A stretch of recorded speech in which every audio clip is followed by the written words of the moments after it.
আজকে আমি আপনাদের দেখাবো কিভাবে একটা কম্বাইন ক্যাপাসিটর বা three three point capacitor clamp meter দিয়ে কত মাইক্রোফ্যারাড এটা চেক করা যায়। এই ক্যাপাসিটরটা 50 মাইক্রোফ্যারাড প্লাস মাইনাস আছে। এখন কিভাবে এটা ক্লাম মিটার দিয়ে চেক করা হয়, কোথায় দিলে ক্যাপাসিটরটা চেক করা যাবে, এখন আমি প্রথমে যাইতে হবে কোয়ান্টিটির মধ্যে। কোয়ান্টিটিতে মাইক্রোফ্যারাডে দিতে হবে। আমি সিলেক্ট বাটন দিতাম, এই যে মাইক্রোফ্যারাডে।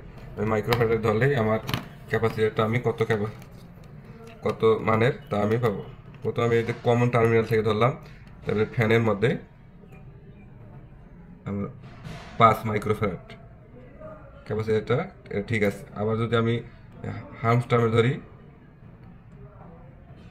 তাহলে আমাদের 46 মাইক্রোফ্যারাড।